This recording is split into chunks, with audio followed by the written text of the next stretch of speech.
Hi, this is Beth Secord coming to you from the College of Southern Nevada, and we're going to talk about the basics of argument, truth, belief, and knowledge. So you probably have already heard about these words and have some idea about what they mean, but I'd like to give them a more precise meaning so we can get these basic definitions down and agree upon these what these words mean before we move on to more complicated concepts. So first, the truth. So what is the truth? A good synonym for truth is something that's factual. But here's how we're going to define truth. Truth, so a sentence is true if what that sentence expresses matches or corresponds to what is the case in the world. So this is what philosophers refer to as the correspondence theory of truth. Something is true if it has something that corresponds with it in the actual world.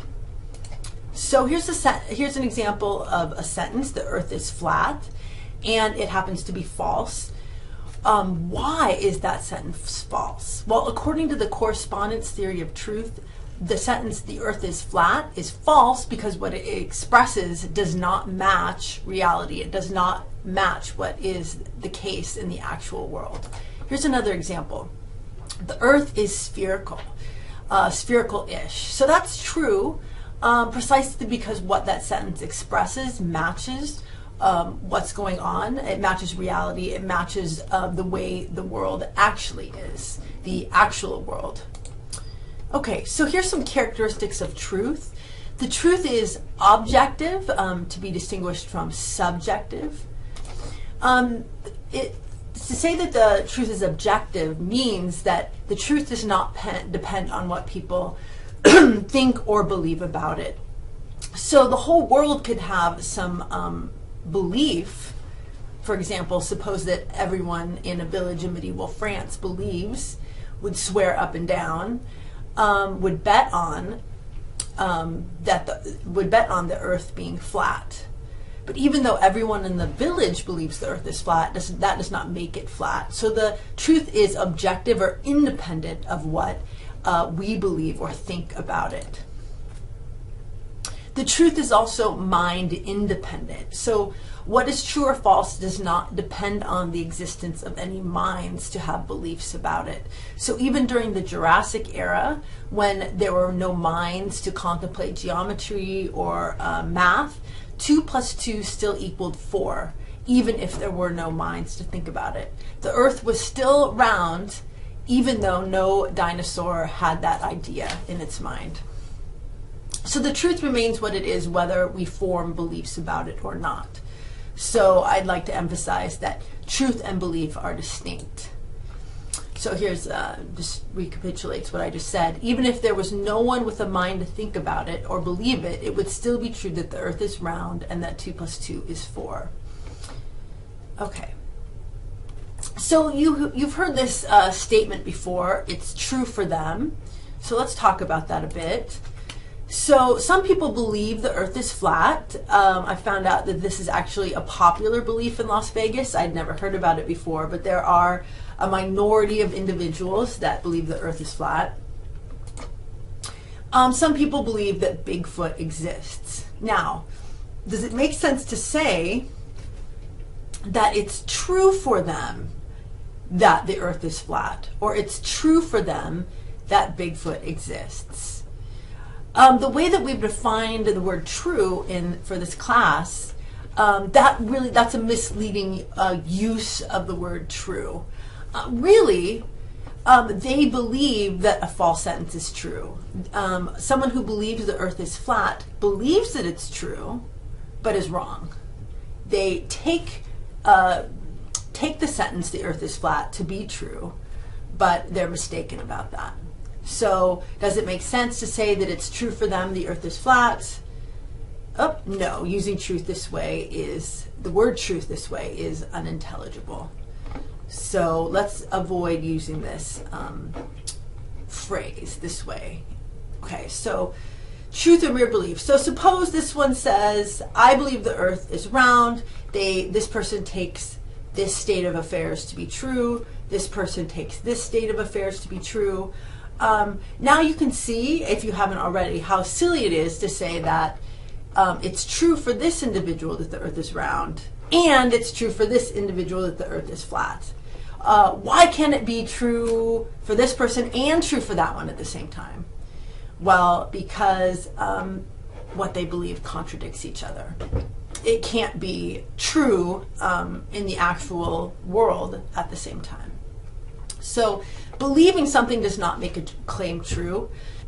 So if one person believes that the earth is flat and another believes the earth is round, they both take different things to be true. Only one of them can be right, and the other one is mistaken. So, and that's because these two states of affairs are contradictory. What they both believe cannot be true because what each one believes rules out or is incompatible with what the other person believes. Okay, so the truth and belief are two distinct concepts, but they're also related. So you can think of truth and falsity as the x-axis and belief and disbelief as the y-axis, and they interact like this. So I just picked a few sample beliefs. So here you can, here are ways that your beliefs can interact with the truth. So you can believe something that's true. So dinosaurs roamed the earth millions of years ago.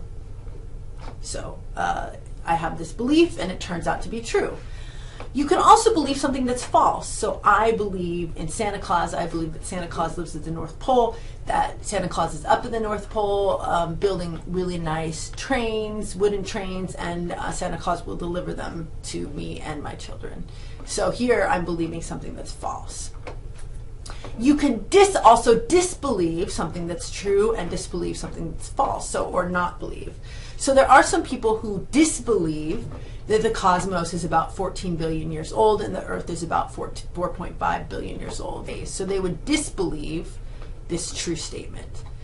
You can also disbelieve something false. So you cannot believe that unicorns exist. So obviously the best places for us to be is believing things that are true and disbelieve things that are false. Okay, the correspondence principle, we already talked about this. The correspondence principle of truth is that what sentences express are true if and only if what they say corresponds to the way the world actually is, the way the actual world is. Okay. Every proposition expressed by a sentence is either true or false, but not both. So something cannot be true and false in the same way at the same time. That would be impossible. So let me, for a second, talk to you about the difference between sentences and propositions. A sentence is, you know what a sentence is. It's something with a subject and predicate, and it's expressed in a language, either a artificial language or a natural language. So take, for example, the snow is white. So this sentence can be articulated in all different languages. So the snow is white is one sentence. You can express that sentence in sign language. You can express it in Spanish and in French. So you can say the snow is white in a myriad of ways, but the proposition expressed by those 5 sentences or those 7 sentences is going to be the same. The idea that the snow is white is the same no matter what language it's expressed in. So what you're trying to judge as true or false is the proposition expressed by the sentence. And sometimes that's a little tricky to figure out. What is the proposition expressed by that sentence? That would be if you are interested in that, you could take a class in philosophy of language. But for our purposes, I'll just tell you if there's any confusion.